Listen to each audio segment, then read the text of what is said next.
Oke, dalam perbincangan terakhir ya dengan saya waktu kita Halal Bihalal Forum News Network kan ada statement-statement Bang Tamsil yang kemudian viral tentang kondisi aktual di level elit sekarang. Nah, ini ada bocoran-bocoran baru lagi nggak? Bagaimana sebenarnya kita memahami apa sebenarnya yang terjadi dalam situasi ini? Kemarin ada koalisi Indonesia Bersatu, terus kemudian juga kemarin ada Anies yang hadir di Milad PKS, kemudian juga nanti pertengahan bulan ini kalau tidak salah Nasdem juga akan menyelenggarakan Rakernas dan di situ membuat rekomendasi nama-nama presiden. Yang Bang Tamsil dengar-dengar seperti apa ini?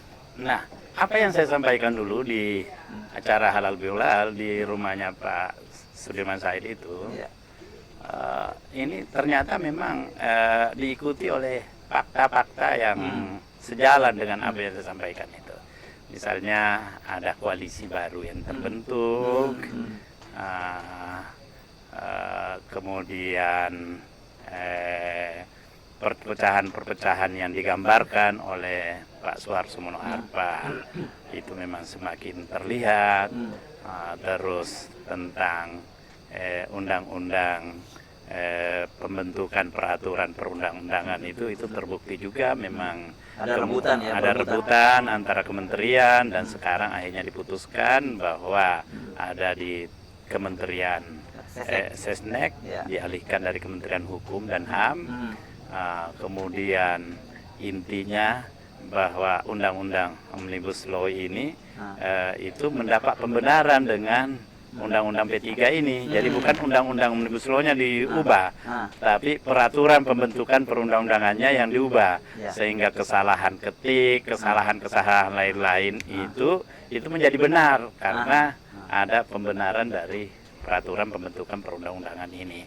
Bahwa kalau ada kesalahan, ya masih diberi ruang untuk memperbaikinya, sehingga putusan MK bahwa ini inkonstitusional ya nanti sudah langsung menjadi konstitusional.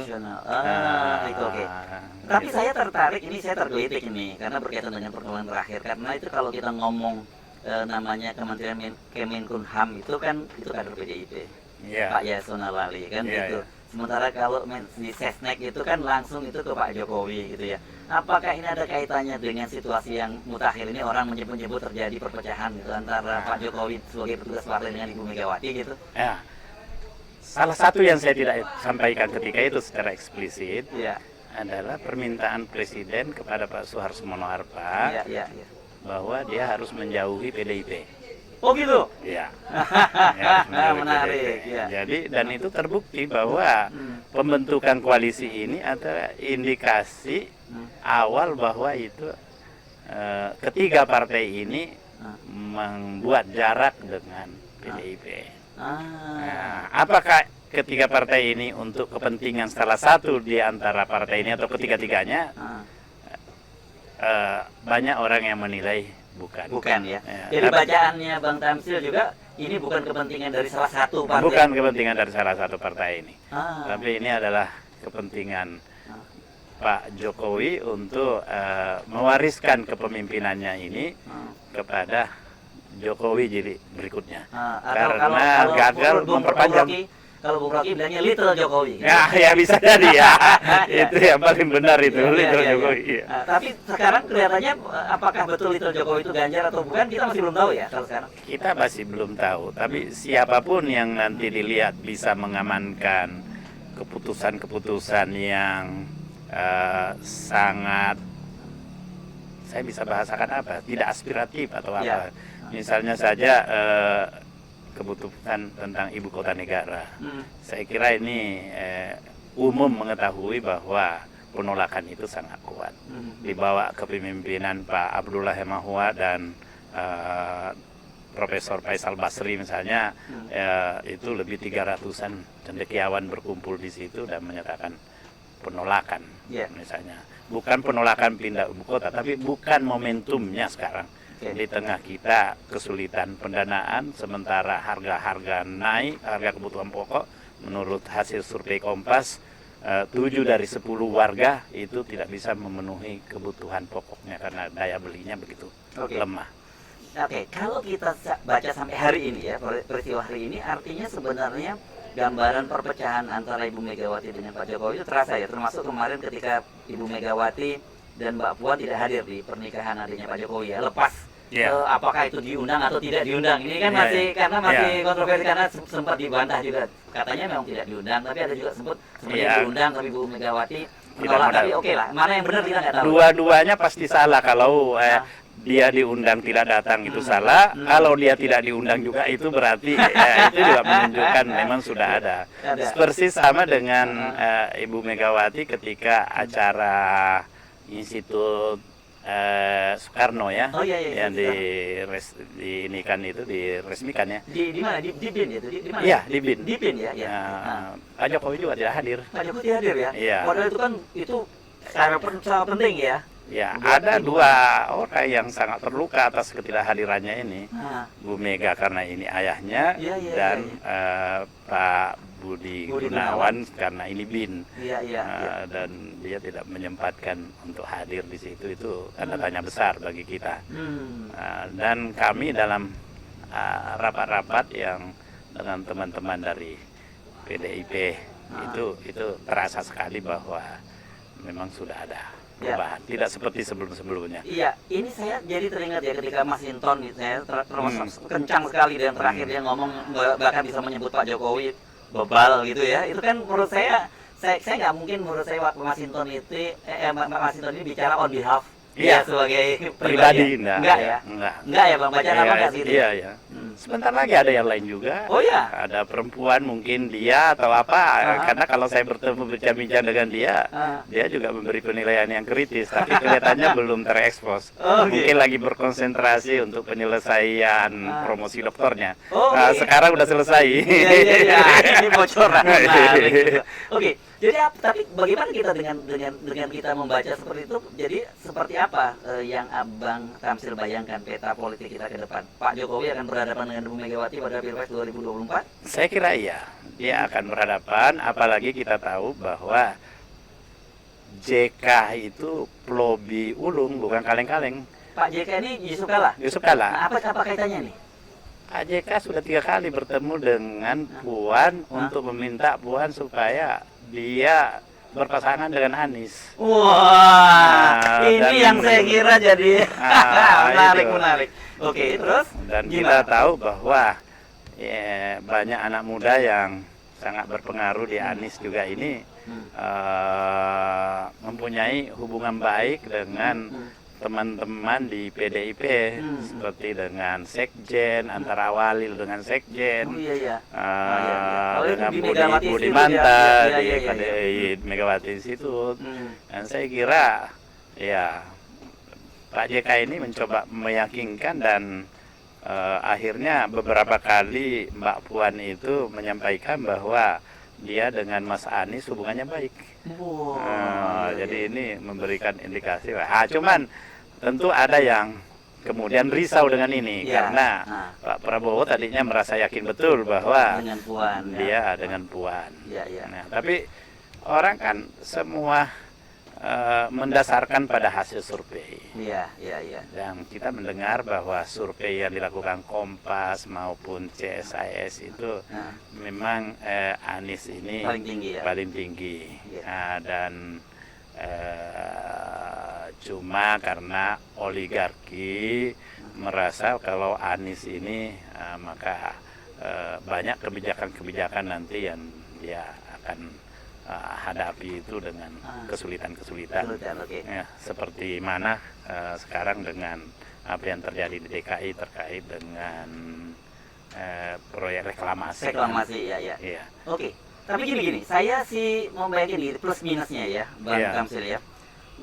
Plusnya saya kira kalau terjadi bisa Anies berpasangan dengan Megawati dengan Puan ini, saya kira mungkin pembelahan bisa kita ini kan. Tetapi minusnya saya kira dua-duanya kubu akan menolak. Kubu kanan yang selama ini pendukung Anies akan menolak, kubu kiri juga mungkin akan menolak. Gimana tuh? Iya, memang bisa menjadi liability di masing-masing partai. Misalnya saja sekarang ini luar biasa dukungan Anies itu dari PKS, tetapi ketika menyebut koalisi ini saya tadi malam kumpul-kumpul dengan teman-teman PKS di grassroots, itu ada yang agak kaget. Agak kaget mendengar. Tapi biasanya kalau PKS itu cepat bisa disosialisasikan apa yang menjadi keputusan nasionalnya. Nah, di PDIP juga masih ada pembelahan itu. Saya belum bertemu dengan kelompok-kelompok yang saya tahu sangat kritis dengan Anies. Tapi Pak Yusuf Kalla ini kan sekali lagi ini orang yang bukan kaleng-kaleng ini. Kalau dia melakukan sesuatu itu all out itu, dan saya kira dia akan meyakinkan bahwa inilah cara untuk menghentikan pembelahan ini. Itu mungkin salah satu ya. Tapi ini satu lagi yang lain, bahwa Anies itu juga berpeluang untuk tanpa harus ada dukungan partai 20%. Karena nanti saya kira ini peluang untuk 0% atau paling tidak di bawah 20% itu bisa terjadi, karena sekarang PKS dan PAN juga akan ikut maju judicial review. Dan mereka nggak bisa lagi ditolak legal standingnya ya? Nggak bisa ditolak legal standingnya. Karena mereka partai peserta pemilu. Partai yang peserta pemilu, dan jelas-jelas dia bisa menghitung kerugiannya. Karena itu selama ini yang dipersoalkan. Dan saya sudah dihubungi oleh teman-teman yang ada di pihak sana. Saya sebutlah di MK bahwa kemungkinan itu berubah, tapi tidak 0%. Tidak 0%. Mungkin persis sama dengan presidensial dengan parliamentary threshold. Wah, seru dong kalau jadi berarti ada beberapa partai yang asal sebagai peserta pemilu bisa ikut memberikan dukungan.